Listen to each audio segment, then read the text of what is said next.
우리가 어제 야고보서의 말씀 나누면서 믿음은 행하는 것이다 라는 말씀을 나눴습니다. 오늘은 이 연장선상에서 그럼 우리가 믿음을 행해야 될 아주 구체적으로 우선적으로 행해야 될 구체적인 두 가지 영역에 대해서 말씀하고 있습니다. 우리가 믿음으로 행한다고 할 때 제일 우선적으로 제일 먼저 이 일을 해야 된다는 거예요. 첫째는 말입니다. 우리는 무엇보다 믿음으로 말해야 됩니다. 왜냐하면 이 말의 영향력이 그만큼 크기 때문에 그렇습니다. 오늘 4절입니다. 또 배를 보라. 그렇게 크고 광풍에 밀려가는 것들을 지극히 작은 키로서 사공의 뜻대로 운행하나니 그렇습니다. 이때도 배가 컸겠지만 지금 배는 얼마나 큽니까? 항공모함 같은 거 비행기를 몇십 대 싣고 다니잖아요. 그 큰 배를 움직이는 결국은 뭐예요? 그 배를 조종하는 항해하는 사람이 있는 거 조금만 우리로 말하면 운전대죠. 그 키가 그 큰 배를 움직입니다. 그 큰 배도 키를 앞으로 밀면 앞으로 가는 거고 뒤로 당기면 뒤로 가는 겁니다. 우리 생활에서 말이 바로 배의 키와 같다는 겁니다. 작은 말 한마디가 상황을 이렇게 만들 수도 있고 저렇게 만들 수도 있습니다. 이 말의 영향력이 정말로 큽니다. 그렇기 때문에 우리는 믿음으로 말해야 됩니다. 또 말을 잘하기가 참 어렵습니다. 2절 말씀 보면 이렇게 되어 있죠. 우리가 다 실수가 많으니 만일 말에 실수가 없는 자라면 곧 온전한 사람이라 능히 온 몸도 굴레 씌우리라. 말에 실수하지 않는 사람이 없습니다. 저는 설교의 원고를 점까지 이게 원고를 써서 하거든요. 그래도 하다 보면은 실수가 있습니다. 많이 생각해서 손으로 쓴 걸 읽는데도 실수가 있는데 하물며 그냥 이렇게 주고받는 말에 어떻게 실수가 없을 수가 있겠습니까? 또 소통의 문제도 있습니다. 나는 이런 뜻으로 말했는데 듣는 사람이 잘못 알아들으면 거기에서도 또 상처를 받거나 오해가 일어나기도 합니다. 참 말하는 것이 어렵습니다. 이처럼 말은 영향력이 큰 반면에 말을 잘하는 것도 어렵습니다. 그럼 우리가 어떻게 그리스도인으로서 말해야 될까요? 먼저 말의 영향력이 크다고 하는 것을 생각하면서 말해야 됩니다. 오늘 5절 말씀 보면 말을 불에 비유하거든요. 이와 같이 혀도 작은 지체로되 큰 것을 자랑하도다.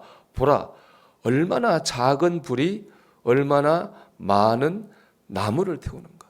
우리 그런 뉴스 보잖아요. 등산객이 무심코 버린 작은 담배꽁초 하나 때문에 온 산을 다 태웠다. 그런 뉴스를 보는데 말이 바로 그런 거죠.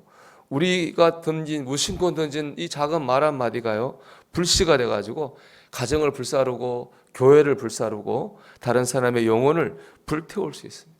우리는 말은 이렇게 영향력이 크지라고 하는 것을 생각하면서 말을 해야 됩니다. 두 번째, 들어야 되는 문제인데 들을 때 좋은 마음으로 들어야 됩니다. 말씀드린 것처럼 말은 참 잘하기 어렵습니다. 실수하지 않기가 어렵습니다. 실수가 많을 수밖에 없어요. 나도 실수하고 남도 실수합니다.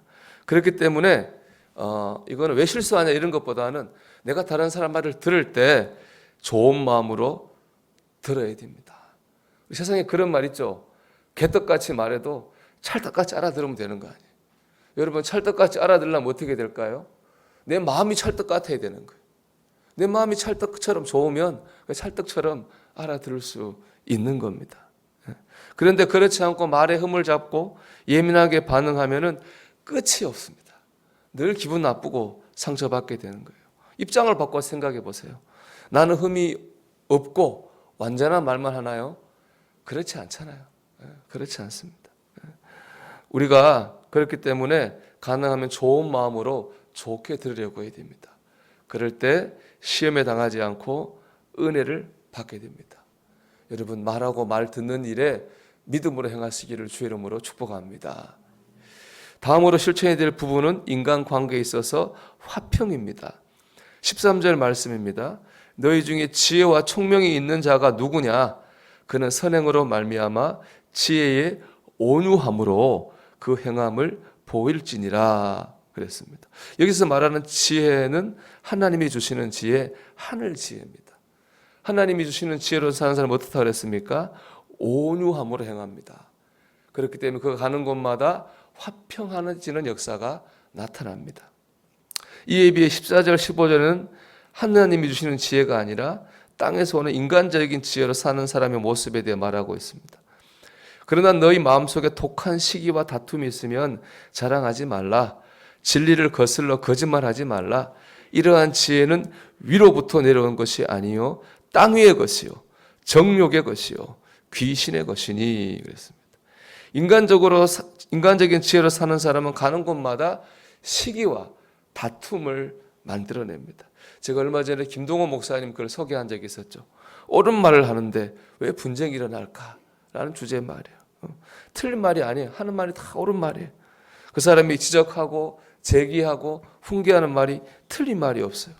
그런데 왜 가는 곳마다 시기가 분쟁이 일어나고 갈등이 일어나게 될까요? 평화가 깨지게 될까요?